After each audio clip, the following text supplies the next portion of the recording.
Hello peoples of the internet, and today we have another video of a vehicle that may not be so obvious. It's a school bus, an American school bus even, and it's surprisingly fast and surprisingly unundersteery, if that's even a thing. I don't know if it is. It just doesn't understeer near as much as you would expect for such a long vehicle. And it goes quite nicely on the straights. The problem is, I believe if you brake too harshly into a corner, you can destroy the steering, and the suspension also has a tendency to break, which is annoying. Anyway, it did surprisingly well. It did better than the lorry, which, being a bus, is surprising because the bus is based on the lorry, same engine and stuff, only it should be lighter, but I mean heavier, but it's quicker. Also, the suspension is incredibly weak. By the time I got to the end, I believe all the leaves had broke.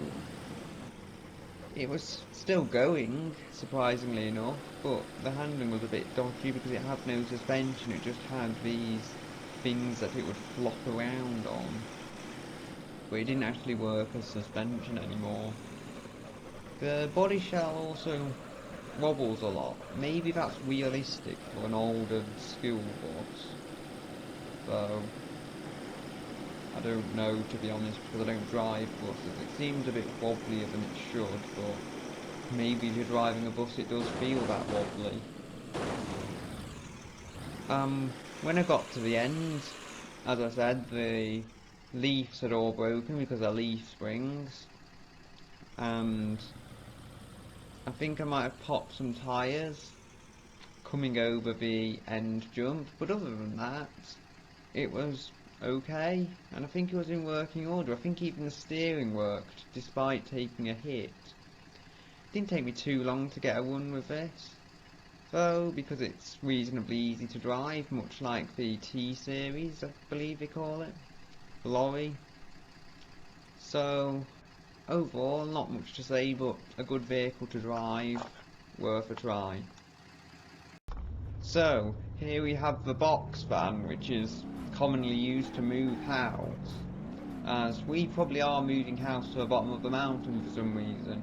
I want to live in a sand cave on the beach, in case you hadn't realised. Don't judge me.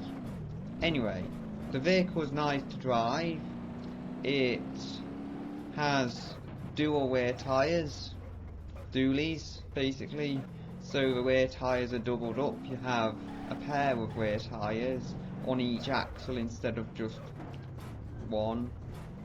No, you have four rear tyres on each axle instead of the regular two. Hopefully that made sense. And that gave it plenty of grip around corners, even with what felt like an open differential, which was nice. So, as a result, it cornered quite well, other than its occasional tendency to roll, which was a bit annoying, but it only rolled if you really pushed it. As long as you're gentle with the vehicle, it won't roll. And, I mean, you don't have to be really, really gentle, you just have to be a bit gentle and not go crazy. Yeah, I did knock it against a wall once, I think, and then get it back onto its wheels. It would have tipped over if there wasn't a wall there. But I got lucky, I guess. So yeah, it's at a surprisingly quick time, I would guess due to the grip from those dually tyres on the rear. So yeah, overall it was a vehicle I enjoyed driving, and it didn't take very long to get a decent fine down with it. Because other than the occasional tipping over, it was lovely. Yeah. That's all I've really got to say. Didn't pick up much damage along the way either, because being quite a nice vehicle to drive, I didn't slam it into a wall or anything. Yeah. On to the next vehicle. Okay, so here we have a very strange vehicle. It's apparently called the PLE AT TE, and It's supposed to resemble something out of Star Wars, but kind of be a fantasy rendition of it with wheels. And it's got 8 wheels. The front 4 wheels steer, and then the back 4 wheels might apply power, I don't know. I think the front wheels apply the power and steer though. That's what it's looked like. And the rear wheels just trail along. And yeah, it's a bit big. It's not a bad vehicle to drive as such, it's just massive. You can get it onto the curbs no trouble because it just has that suspension height. You can see, like there, I just got it onto the curb. It didn't smash the vehicle up like it would with any other vehicle. Although if you do go over them at high speed, it could mess your suspension up or break the turning on 2 of the front wheels on one side, which would completely mess up your handling. You might get it to go in a straight line, but it would be very, very slow and it wouldn't go round corners in one direction, for example, left.